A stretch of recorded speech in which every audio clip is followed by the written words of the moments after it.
بسم اللہ الرحمن الرحیم نحمدہ ونسلم علی رسولہ الکریم اما بعد فاعوذ باللہ من الشیطان الرجیم بسم اللہ الرحمن الرحیم ربی اشرح لی صدری ویسر لی امری واحلل عقدۃ من لسانی یفقہوا قولی الا ان اولیاء اللہ لا خوف علیہم ولا هم یحزنون ان اللہ وملائکتہ یصلون علی النبی یا ایھا الذین آمنوا صلوا علیہ وسلموا تسلیما۔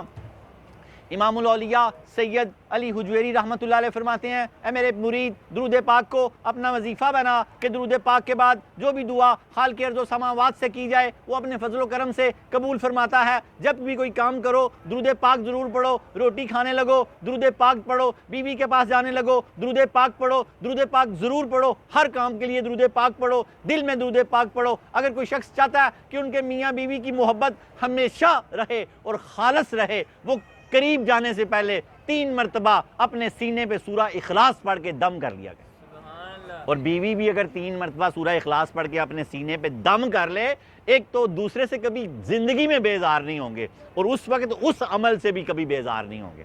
اللہ تعالیٰ ان کو انتہائی اطمینان اور سکون اور تسکین عطا فرمائے گا۔ اللہ رب العالمین ہمیں ان چھوٹی چھوٹی باتوں کو سیکھنے اور سمجھنے کی توفیق عطا فرمائے۔ درود پاک کو اپنا وظیفہ بنا لو۔ سید حجویر فرماتے ہیں، کیونکہ آپ جانتے ہیں کہ درود پاک پڑھنے والا جنت الفردوس میں جائے گا۔ آقا پاک کی حدیث پاک ہے، جو مجھ پر 1000 مرتبہ درود پاک پڑھے گا، کل بروز قیامت جنت میں داخل ہوتے ہوئے اس کا کندھا میرے کندھے سے چھو جائے گا۔ چھوٹا سا درود پاک ہے، نبی پاک نے خود ہی دیا، صلو علیہ وآلہ۔ رات کو باوضو 1000 مرتبہ پڑھنے کی پکی عادت کر لیں، انشاءاللہ تعالی کل کس نے دیکھی، آج ہی دیدار ہوگا، آج ہی کندھا چھو جائے گا۔ بالغ العلا بکمالہ کشفت الدجی بجمالہ حسنت جمیع خصالہ، ایک مرتبہ صلو علیہ وآلہ 1000 مرتبہ۔ اب سو جائیں، دیکھیں کیا میٹھی نیند آئے گی، ڈپریشن کی ایسی تیسی، ڈپریشن رہ ہی نہیں سکتا۔ درود پاک والا ڈپر نہیں ہو سکتا، اس کو ڈپریشن نہیں ہو سکتا، ایسی کمال وظیفہ یہ مرشد پاک نے دیا، اس کو تھام لیں۔ شجرہ نسب، داتا صاحب جن واسطوں سے پیدا ہوئے 8 واسطے ہیں، سب کو یاد ہونے چاہیے۔ حضرت داتا گنج بخش علی حجویری بن سید عثمان بن سید علی بن سید عبد الرحمن بن سید شاہ شجاع بن سید ابو الحسن علی بن سید حسین اصغر بن سید زید بن سید امام حسن رضی اللہ تعالیٰ عنہ بن علی المرتضی شیر خدا فاتح خیبر۔ حضرت داتا گنج بخش علی حجویری رحمۃ اللہ علیہ کا سلسلہ نسب 8 واسطوں سے حضرت علی المرتضی رضی اللہ تعالیٰ عنہ سے ملتا ہے۔ سلسلہ طریقت، جن واسطوں سے آپ بیعت ہوئے۔ حضرت داتا گنج بخش علی حجویری، ان کے شیخ ابو الفضل محمد بن حسن پتلی رحمۃ اللہ علیہ، ان کے شیخ ابو الحسن خسری رحمۃ اللہ علیہ، ان کے شیخ ابو بکر شبلی رحمۃ اللہ علیہ، ان کے شیخ جنید بغدادی رحمۃ اللہ علیہ، ان کے شیخ سری سکتی رحمۃ اللہ علیہ، ان کے شیخ معروف کرہی رحمۃ اللہ علیہ، ان کے شیخ داؤد طائی رحمۃ اللہ علیہ، ان کے شیخ حبیب اجمی رحمۃ اللہ علیہ، ان کے شیخ حسن بصری رحمۃ اللہ علیہ، ان کے شیخ علی المرتضی شیر خدا فاتح خیبر، فاتح خندق، خیبر کے دروازے کو ڈھال بنانے والے، جس کو 40 لوگ نہیں اٹھا سکتے تھے۔ اللہ کے نبی نے کہا آج ایسی ہستی کو علم دوں گا جس سے اللہ بھی محبت کرتا ہے، اس کے رسول بھی محبت کرتے ہیں۔ 8 واسطوں سے مولا علی کے بیٹے ہیں، 9 واسطوں سے مولا علی کے مرید ہیں۔ دایاں ہاتھ بھی مولا علی کے ہاتھ میں ہے، بایاں ہاتھ بھی مولا علی کے ہاتھ میں ہے۔ جو ان کے ہاتھ میں ہاتھ دے گا وہ علی والا ہو جائے گا۔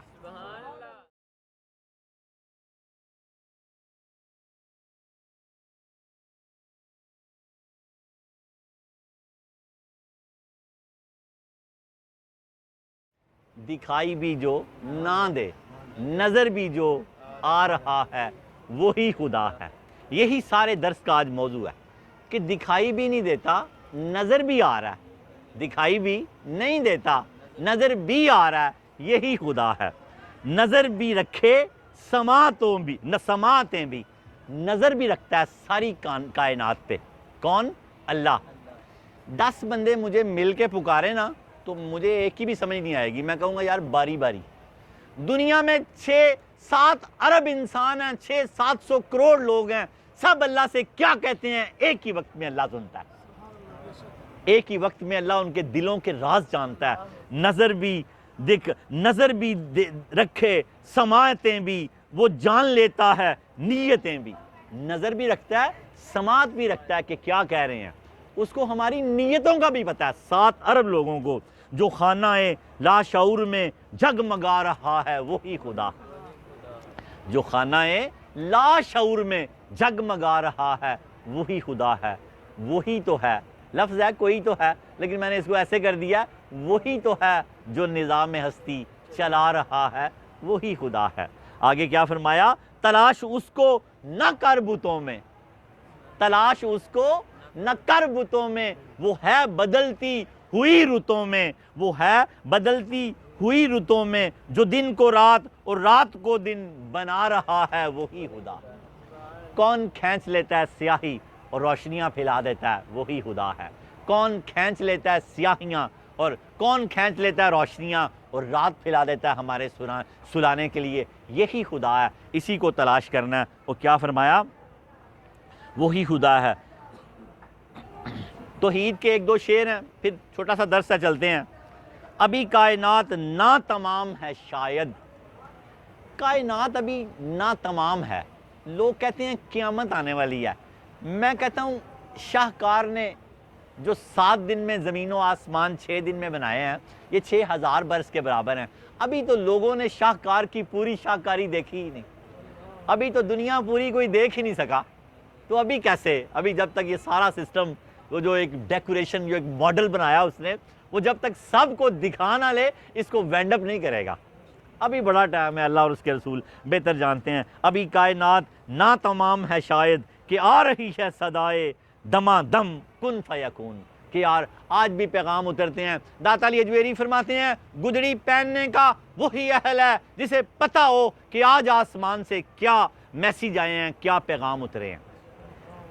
پہلے نبیوں پر وحیاں اترتی تھی، اب صالحین پر اللہ کے الہام ہوتے ہیں اور پیغام اترتے ہیں، قیامت تک اترتے رہیں گے۔ اور کیا فرمایا اللہ؟ کیا فرمایا کہ توحید تو یہ ہے کہ خدا حشر میں یہ کہہ دے یہ بندہ 2 عالم سے خفا تھا میرے لیے۔ توحید تو یہ ہے کہ اللہ خود کہے یہ بندے نے 2 عالم سے منہ موڑا ہوا تھا میری وجہ سے۔ یہاں منہ موڑنا کیا ہے؟ لا و لاب سے۔ تو اللہ کرے کہ ہم منہ موڑ کے رکھیں اور خدا کے سوا چھوڑ دے سب سہارے، کہ ہیں عارضی زور کم زور سارے، بس اس کا سہارا پکڑ لو۔ سید حجویر فرماتے ہیں جس نے اس کا سہارا پکڑ لیا اسے کسی سہارے کی ضرورت نہیں، خدا کے سوا چھوڑ دے سب سہارے، کہ ہیں عارضی زور کم زور سارے۔ اب ان کو کس طرح تلاش کرنا ہے؟ میر تقی میر نے اس کو بڑے خوبصورت طریقے سے بیان کیا کہ اللہ کو کیسے تلاش کرنا ہے۔ میر تقی میر فرماتے ہیں دکھائی دیے یوں، نظر تو نہیں آتا نا لیکن آتا بھی ہے، دکھائی دیے یوں کہ بے خود کیا، دکھائی دیے یوں کہ بے خود کیا۔ جب وہ کیفیت طاری ہوتی ہے، اللہ کے مشاہدے میں بندہ جاتا ہے تو بندہ بے خود ہو جاتا ہے، اپنے آپ سے بھی جدا ہو جاتا ہے۔ میر تقی میر نے اس کو اس طرح بیان کیا، دکھائی دیے یوں کہ بے خود کیا، ہمیں آپ سے بھی جدا کر چلے، دکھائی دیے یوں کہ بے خود کیا، ہمیں آپ سے بھی جدا کر چلے۔ بندہ خود بھی خود نہیں رہتا، پھر کوئی اور ہی رہ جاتا ہے، پھر وہ تبھی تو کہتا ہے ان الحق، جب اور کا اور ہو جاتا ہے۔ دکھائی دیے یوں کہ بے خود کیا، ہمیں آپ سے بھی جدا کر چلے۔ پیر بلے شاہ صاحب نے اس کو بڑے خوبصورت طریقے سے بیان کیا، جے تینوں میں باہر ٹونڈا تے میرے اندر کون سمانا، جے تینوں میں اندر ٹونڈا تے پھر مقید جانا، پھر مقید جانا۔ سب کچھ تو ہے تے سب وچ تو ہے، تینوں سب تو پاک پہچانا۔ جوڑا بھی ہے، جدا بھی کیا ہے۔ اللہ کسی میں حلول نہیں کر سکتا، اللہ کسی میں اتر نہیں سکتا۔ بندے کی جنس اور ہے، داتا صاحب فرماتے ہیں اللہ کی جنس اور ہے۔ یہ جو ہے نا اللہ کان بن جاتا ہے، داتا صاحب فرماتے ہیں اللہ ہاتھ بن جاتا ہے، یہ اس کی طاقت اس بندے کے اندر آ جاتی ہے، اللہ خود نہیں اس میں اترتا۔ ایسا ہندوؤں کا طریقہ ہے، جیسے وہ رام اور شام کو اتار کہتے ہیں اور عیسیٰ علیہ السلام کو اللہ تعالیٰ کا بیٹا کہتے ہیں اور 3 میں سے ایک خدا کہتے ہیں۔ داتا صاحب نے توحید کے چیپٹر میں سب کی نفی کی ہے باری باری، اور آج جو توحید داتا صاحب نے بیان کیا ہے وہ یہی ہے کہ تین سب تو پاک بچانا، سب کچھ تو ہی، کہ سب کچھ تو ہی ہے، یکتا یکتائی ہے، دوجی شے کوئی نہیں ہے۔ سب کچھ تو ہی سب وچ تو ہی تینو سب تو پاک پہچانا پھر کڈ بھی دیتا باہر تے میں بھی تو ہی تے تو بھی تو ہی تے بلا کون نہ مانا میں بھی تو ہی تے تو ہی بلا کون نہ مانا داتا صاحب کا ایک ایک جملہ سنیں اور اس کو اپنے دل و دماغ میں بٹھا لیں کہ آپ کو توحید کا پتہ لگ جائے صلاۃ والسلام علی رسولہ محمد وآلہ وصحبہ وازواجہ اجمعین وسلم تسلیما کثیرا کثیرا۔ آئیں اپنے درس کی طرف آ جائیں۔ آج ہمارا درس نمبر 341 اور موضوع حضرت سہل بن عبداللہ تستری رحمۃ اللہ علیہ کے نزدیک توحید۔ حضرت سہل بن عبداللہ تستری بہت بڑے بزرگ گزرے ہیں، داتا صاحب بڑے ان کے فین تھے، ان کے گھر کو بیت الصبا کہتے تھے۔ داتا صاحب فرماتے ہیں سہل بن عبداللہ تستری کے گھر کو کیا کہتے تھے؟ بیت الصبا۔ بیت الصبا کا مطلب ہے کہ شیر، چیتے، بڑے بڑے خونخوار جانور آپ کے گھر میں آ جاتے تھے اور کھانا کھا کے جاتے تھے۔ اور داتا صاحب فرماتے ہیں 15 دن میں آپ ایک دن کھانا کھایا کرتے تھے، اور 15 دن بعد ایک دن کھانا کھاتے تھے سہل بن عبداللہ تستری، اور جس دن کھانا کھاتے تھے کمزور ہو جاتے تھے۔ ہم کھائیں تو تگڑے ہوتے ہیں، وہ کمزور ہو جاتے تھے۔ پھر آپ فرماتے ہیں کہ سہل بن عبداللہ تستری رضی اللہ تعالیٰ عنہ کی بڑی کمال شخصیت تھی۔ آپ کا ایک بیٹا تھا، 10-12 سال کا ہوگا، مدرسے میں جاتا تھا، تو کیسے وہ لوگ توحید سکھاتے تھے، ہم نے اپنے بچوں کو ایسے ہی توحید سکھانی ہے۔ اور کیسے سکھایا؟ سہل بن عبداللہ تستری کے داتا صاحب نے فرمایا، بیٹے نے کہا ماما روٹی بھوک لگی ہے، مدرسے سے آیا، تو ماں نے کہا اللہ تعالیٰ سے مانگو۔ کہا وہ کیسے مانگتے ہیں؟ کہا محراب میں مصلی بچھاؤ، اللہ کو سجدہ کرو، سجدے میں جا کے یا اللہ مجھے کھانا دے۔ کھانا جو ماں کے پاس تھا وہ اللہ کا ہی تھا نا۔ ماں نے وہ سجدے میں گیا، تو ہماری طرح نہیں سجدے جو ہم نماز میں ٹھونگے مارتے ہیں، یار کم از کم 5 تسبیحاں ٹک کے پڑھا کرو۔ کتنی تسبیحاں؟ صدقہ پانچتن پاک کا ٹک کے 5 تسبیحاں پڑھا کرو۔ پھر غوث پاک نے کہا وہ کھڑے ہو کر پھر یہ دعا کیا کرو، اے اللہ مجھے قبر کے عذاب سے بچا، مجھے جہنم کے عذاب سے بچا، مجھے فتنہ دجال سے بچا، مجھے فتنہ زندگی سے بچا، مجھے فتنہ موت سے بچا۔ 5 دعائیں مانگنی ہیں، پھر جانا دوبارہ سجدے میں، پتہ لگے کہ یار بندے نے ٹک کے سجدہ کیا، ٹھونگے نہیں مارنے۔ عبداللہ تستری رضی اللہ تعالیٰ کے بیٹے جب سجدے میں جاتے، سجدہ لمحہ ہی کرتے ہوں گے نا، ماں کھانا شانا پانی ہر چیز آگے رکھ دیتی، بچہ سجدے سے اٹھتا، بچہ سجدے میں جا کے اللہ کی بارگاہ میں عرض کرتا، یا اللہ مجھے بھوک لگی ہے، مجھے کھانا دے، یا اللہ مجھے پانی دے، یا اللہ میں نے آج میٹھا بھی کھانا ہے، یا اللہ میں نے آج یہ کھانا ہے۔ اللہ تعالیٰ سے جو دعا کرتا، اللہ تعالیٰ وہی ماں نے گھر میں پکا ہوتا، وہ آگے لا کے رکھ دیتی، بچہ بڑے شوق سے کھانا کھا لیتا۔ ایک دن ماں دوسرے گاؤں میں گئی ہوئی تھی، آنے میں دیر ہو گئی، بچہ مدرسے سے واپس آ گیا، اپنے حسب دستور اس نے ہاتھ منہ دھویا اور جا کے محراب میں مصلی بچھایا اور اللہ کی بارگاہ میں کھانا مانگا۔ وہ اٹھا تو کھانا پڑا ہوا تھا، اس بچے نے کھانا کھا لیا۔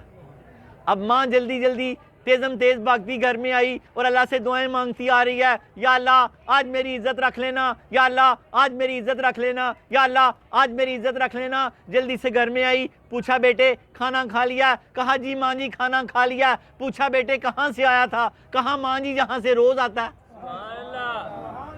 کہا ماں جی جہاں سے روز آتا ہے۔ داتا صاحب نے ہمیں حکم دیا کہ اپنے بچوں کو یہ سکھاؤ اس طرح کہ اللہ کرتا ہے یہ اللہ دے گا، ماما میں نے یہ لینا بیٹے اللہ دے گا، ابھی تیرے باپ کا ہاتھ ٹائٹ ہے، تھوڑا سا کام شام ذرا کم ہے، آ لینے دے، اللہ ان قریب دے گا، تجھے موبائل بھی لے کے دوں گی، موٹر سائیکل بھی لے کے دوں گی، تو یہ پڑھ لے، تھوڑے نمبر لے لے۔ یہ میری بیٹیاں جو درس سن رہی ہیں، اس طرح اولاد کی تربیت کریں، اپنے شوہروں کے خلاف نہ کریں کبھی اولاد کو۔ جو ماں اپنے شوہر کے خلاف کرے گی اولاد کو، کبھی وہ اولاد اس ماں کی بھی نہیں بنے گی۔ یاد رکھنا، وہ باپ کا نافرمان تو بن جائے گا، ساتھ ماں کا بھی ہوگا۔ آؤ اپنے درس کی طرف آ جاؤ۔ سہل بن عبداللہ تستری کی باتیں کرنے لگوں تو داتا صاحب نے ان کو اتنی جگہ دیا کہ دن رات گزر جائیں گے۔ داتا صاحب فرماتے ہیں سہل بن عبداللہ تستری رحمۃ اللہ علیہ نے توحید کے بارے میں ایک لازوال قول دیا، وہ یہ ہے، ذات اللہ موصوفۃ بالعلم غیر مدرکۃ بالاحاطۃ ولا مریۃ بالابصار فی دار الدنیا وہی موجودۃ بحقائق الایمان من غیر حد ولا احاطۃ ولا حلول وتراہ العیون فی العقبہ ظاہرا وباطنۃ فی ملکہ وقدرتہ وقد حجب الخلق عن معرفۃ کنہ ذاتہ ولہم الیہ بآیاتہ والقلوب تعرفہ والعقول لا تدرکہ ینظرون الیہ المؤمنون بالابصار من غیر احاطہ ولا ادراک نہایتہ۔ میں نے عربی کی پوری عبارت پڑھ دیا، میں کہا داتا صاحب خوش ہو جائیں گے. داتا بہت بلی جویری، بہت عربی جانتے، قرآن کے مفسر، 4 سال میں قرآن کے حافظ، 2 حج کیے آپ نے زندگی میں، 40 سال سفر میں رہے، نمازیں تو درکنار، کبھی تہجد بھی ضائع نہیں کی، نمازیں تو درکنار، کبھی جماعت کے بغیر نماز پڑھی ہی نہیں، کیونکہ آپ کے ساتھ گروپ ہوتا تھا، جماعت تو ہونی ہے. شیخ الاسلام تھے آپ، بہت بڑے بڑے اولیاء اللہ آپ کی طرف رابطہ کرتے تھے. ناقص آتا تھا اس کو کامل کر دیتے تھے، اور کامل آتا تھا تو کاملوں کا رہنما کر دیتے تھے. باپ جب خواجہ معین الدین اجمیری تشریف لائے نا تو آپ مسافر تھے، مسافر کو غریب الوطن کہتے ہیں. آپ جب تشریف لائے تو غریب الوطن تھے، جب یہاں تشریف لائے تو داتا صاحب نے غریب نواز کر دیا. جب غریب نواز کر دیا تو وہ بھی اٹھ کے کھڑے ہو گئے، فرمایا گنج بخش فیض عالم، مظہر نور خدا. غریب کو غریب نواز کر دیا، مظہر نور خدا، ناقصارہ پیر کامل، کامل آرا رہنما. آئیں اپنے 10 کی طرف آ جائیں، وینڈ اپ کرتے ہیں. جو میں نے عبارت پڑھی ہے داتا صاحب اس کا ترجمہ یوں لکھتے ہیں. آپ فرماتے ہیں، سہل بن عبداللہ تستری نے فرمایا اللہ تعالیٰ کی ذات علم سے موصوف ہے. اللہ کی ذات کو علم سے پہچانا جا سکتا ہے. اللہ تعالیٰ کی ذات کس سے موصوف ہے؟ علم سے، متصف ہے. علم اللہ کی صفت ہے. علم سے اللہ تعالیٰ کو آپ پہچان سکتے ہیں، عقل سے اللہ کو نہیں پہچان سکتے. آگے چلیں، آگے آپ فرماتے ہیں یعنی اللہ تعالیٰ کی ذات علم سے موصوف ہے لیکن تم عقل کے ذریعے اسے سمجھ نہیں سکتے.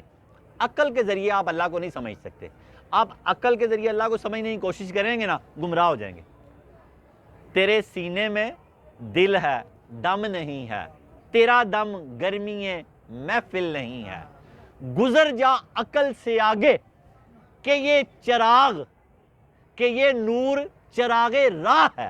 گزر جا عقل سے آگے کہ یہ نور چراغ راہ ہے، منزل نہیں ہے. عقل جو ہے یہ رستہ تو دکھا سکتی ہے، منزل پہ نہیں پہنچا سکتی. منزل پہ عشق ہی پہنچا سکتا ہے. عشق نہ چھڑدا پکا کوڑے. عشق والے ہی تہجد پڑھتے ہیں نا، ورنہ تو نمازاں نہیں پوریاں ہوندیاں.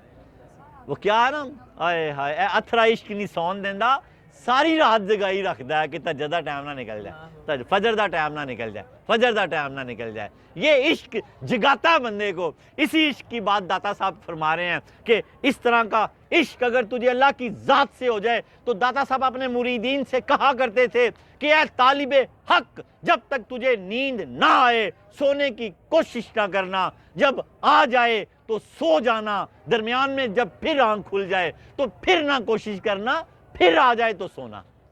بھئی اللہ کے ذکر و اذکار میں لگے رہنا. کیا فرمایا؟ تیری آنکھ کھلے تو مجھے یاد نہ کرے، تو نے میرا حق ضائع کیا. تیرے دل میں جو تھا میں پورا نہ کروں، میں نے تیرا حق ضائع کیا. بندے میں کبھی حق ضائع نہیں کرتا. تو جب آنکھ کھلے خوب ذکر کیا کرو. حدیث قدسی ہے. داتا صاحب کیا فرما رہے ہیں یہاں پر؟ کمال جملے ہیں آپ کے، ایک ایک لفظ کی قیمت نہیں ادا کی جا سکتی کہ لیکن تم عقل کے ذریعے اسے سمجھ نہیں سکتے. اللہ تعالیٰ کی ذات علم سے موصوف ہے، یعنی علم معرفت سے اس کو تم پہچان سکتے ہو، یعنی اس کا علم حاصل ہو سکتا ہے مگر اس کی ذات کے احاطے کے ہمراہ، اس کی ذات کے احاطے، اس کے اپنے احاطے اور ادراک میں نہیں لے سکتے اور نہیں کیا جا سکتا. دنیا میں اسے ظاہری آنکھوں سے نہیں دیکھا جا سکتا. داتا صاحب فرماتے ہیں دنیا میں یہ آنکھ اس کو نہیں دیکھ سکتی، یہ آنکھ میں یہ طاقت ہی نہیں ہے. یہ آنکھ صرف اس کا مشاہدہ کر سکتی ہے، محسوس کر سکتی ہے، اس کو دیکھ نہیں سکتی. داتا صاحب فرماتے ہیں دنیا میں اسے ظاہری آنکھوں کے ذریعے نہیں دیکھا جا سکتا، کسی بھی حد، کسی بھی احاطہ اور حلول کے بغیر. داتا صاحب فرماتے ہیں وہ حلول کے بغیر، حد کے بغیر، احاطے کے بغیر وہ ایمان کے حقائق کے ہمراہ موجود ہے. اس کی ذات بالکل موجود ہے لیکن کسی کے اندر موجود نہیں ہے. وہ حلول نہیں کر سکتا، وہ کسی کے ساتھ یکجا نہیں ہو سکتا. وہ اس کی ذات ہی علیحدہ ہے. انسان کی ذات علیحدہ ہے، وہ قدیم ہے، انسان حادث ہے. داتا صاحب فرماتے ہیں قدیم کا حادث کے ساتھ کوئی تعلق نہیں ہے. اس طرح کا کہ وہ یک جان ہو جائیں. کس طرح کا کہ وہ یک جان ہو جائیں، ویسے بڑے تعلق ہیں. کیا فرمایا؟ اور آنکھ آخرت میں، آنکھیں آخرت میں اس کا دیدار کر لیں گی.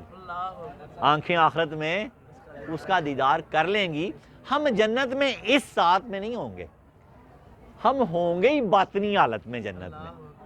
ہمارا 110 فٹ قد ہوگا اور 33 سال ہماری عمر ہوگی، اور ہمارے ظاہر کو اللہ باطن میں بدل دے گا کہ ہمارا سارا ہی ظاہر سارا باطن بن جائے گا۔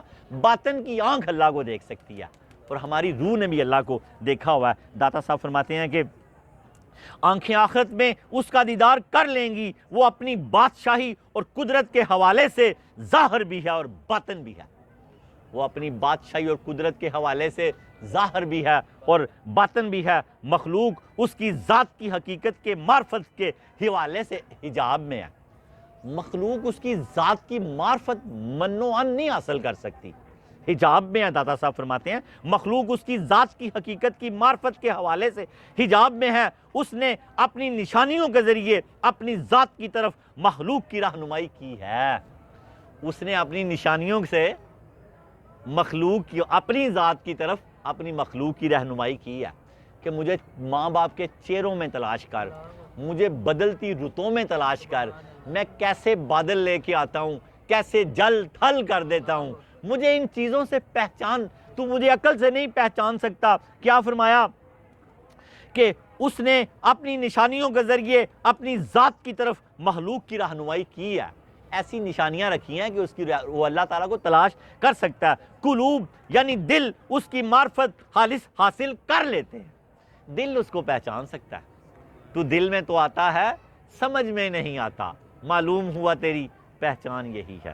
کیا فرمایا داتا صاحب نے؟ قلوب یعنی دل اس کی معرفت حاصل کر لیتے ہیں، تاہم عقل اس کا ادراک نہیں کر سکتی، عقل اس تک نہیں پہنچ سکتی۔ جنت میں اہل ایمان اپنی آنکھوں کے ذریعے اپنی آنکھوں کے ذریعے کسی احاطے اور اس کی ذات کی کسی انتہا کے ادراک کے بغیر اس کا دیدار کریں گے۔ جنت میں ہم اس کا دیدار کریں گے، لیکن اس کی پوری ذات کا احاطہ پھر بھی نہیں کر سکیں گے۔ اس کی پوری ذات تک کوئی پہنچ سکتا ہی نہیں، اور اس کی پوری ذات تک اور اس کی انتہا تک نہیں پہنچ سکیں گے۔ بس حضور نے فرمایا ہم اس کا چہرہ ایسے دیکھیں گے جیسے 14ویں کا چاند دیکھتے ہیں۔ آؤ اس کی تیاری کریں۔ اس کی تیاری کیسے ہوگی؟ اس کی تیاری 5 گانا نماز کی پابندی سے ہوگی، سچ بولنے سے، حیا سے، نگاہ نیچے رکھنے سے، ماں باپ کا ادب کرنے سے، چھوٹوں سے محبت کرنے سے، بڑوں سے مساوات کرنے سے، اور اپنے برابر سے مساوات کرنے سے، بڑوں کا ادب کرنے سے یہ چیزیں ہمیں حاصل ہوں گی۔ اگر رب کا دیدار چاہتے ہو تو رب نے جو کہا وہ کرتے جاؤ۔ خدا کی قسم رب کے ولیوں کا بھی دیدار ہوگا، رب کا بھی دیدار ہوگا، دیدار مصطفیٰ بھی ہوگا۔ آؤ آج عہد کریں کہ آج کے بعد کبھی نماز ضائع نہیں کریں گے۔ جو سابقہ نمازیں رہ گئی ہیں ان کو بھی ادا کرنے کی کوشش کریں گے۔ سنت اور نوافل کی جگہ اپنی سابقہ نمازیں قضا کرتے رہیں گے کہ اللہ ہم سے راضی ہو جائے۔ کسی سے ₹1,00,000 لینا ہو، وہ 2 بندے ڈال کے 50 بھی دے دے تو بندہ راضی ہو جاتا ہے، اور جتنی ہو گئی باقی اللہ اپنے فضل سے معاف کر دے گا۔ داتا علی حجویری رحمۃ اللہ علیہ نے اللہ سے جڑنے کا طریقہ بتایا۔ آپ نے فرمایا توبہ کے 4 مقام ہیں۔ پہلا مقام ہے توبہ۔ توبہ کا مطلب ہے ترک گناہ۔ میری توبہ یہ نہیں، ترک گناہ۔ آج کے بعد گناہ کے قریب بھی نہیں جاؤں گا، اب چاہے نہ کہے میری توبہ۔ یہ ہے ترک گناہ۔ اصل کیا ہے؟ ترک گناہ۔ ترک گناہ توبہ ہے۔ خدا نہ خواستہ پھر کوئی گناہ ہو جائے تو فٹافٹ توبہ کر لے۔ انسان جو ہے غلطی تو نہیں ہے۔ پہلا مقام ترک گناہ۔ دوسرا مقام داتا صاحب فرماتے ہیں انابت، رجوع اللہ، انابت رجوع اللہ۔ توبہ کے بعد، ترک گناہ کے بعد اللہ سے پوچھے اگلی زندگی کس طرح گزاروں، تو قرآن میں اللہ تعالیٰ نے 89 جگہ پر فرمایا اے ایمان والو ایسے کر لو، ویسے کر لو، ایسے کر لو۔ اس کو تلاش کرے اور اگلی زندگی رجوع اللہ سے گزارے۔ تیسرا مقام زہد ہے کہ اللہ کی ذات پر، اللہ کی زہد ہے تو عقل رکھے اللہ کی ذات پر۔ جو پرندوں کو رزق دیتا ہے مجھے بھی دے گا، رزق حرام نہ کبھی کمائے۔ اور چوتھا مقام داتا صاحب نے فرمایا زہد ہے کہ اللہ کی ذات پر بھروسہ رکھے۔ تیسرا مقام ترک دنیا ہے، دنیا کے لاو و لاو کو ترک کر دے۔ زہد کا مطلب ہے ترک دنیا۔ تیسرا مقام ترک دنیا۔ داتا صاحب نے فرمایا پہلا مقام توبہ، ترک گناہ، دوسرا مقام انابت رجوع اللہ، تیسرا مقام زہد ترک دنیا۔ ترک دنیا سے مراد یہ نہیں ہے کہ دنیا کے کام کاج ہی چھوڑ دے، ترک دنیا کہ لاو و لاب چھوڑ دے، حرام رستے سے دنیا کو حاصل کرنا چھوڑ دے، حلال رستے سے دنیا کو حاصل کرنا عبادت ہے، عبادت ہے۔ جو لکھا ہوتا ہے نوٹ پر رزق حلال، عین عبادت ہے۔ تو وہ اس طرح۔ اور چوتھا مقام کیا فرمایا داتا صاحب نے؟ توکل، اللہ کی ذات پر بھروسہ رکھے، بے صبرا نہ ہو جائے۔ اگر 4 گھنٹے گاہک نہیں آیا تو 5ویں گھنٹے اتنے گاہک آئیں گے 4 گھنٹے کی پہلی کسر بھی نکل جائے۔ بس اللہ کی دکان پہ بیٹھا، دفتر میں بیٹھا، تسبیح و تحلیل کرتا رہے۔ روزی روٹی دینے والا ہے جو پرندوں کو دیتا ہے، ہم تو پھر اشرف المخلوقات ہیں۔ اللہ چاروں چیزوں کا تجھ سے وعدہ کرتے ہیں، تو ہماری توبہ قبول فرما۔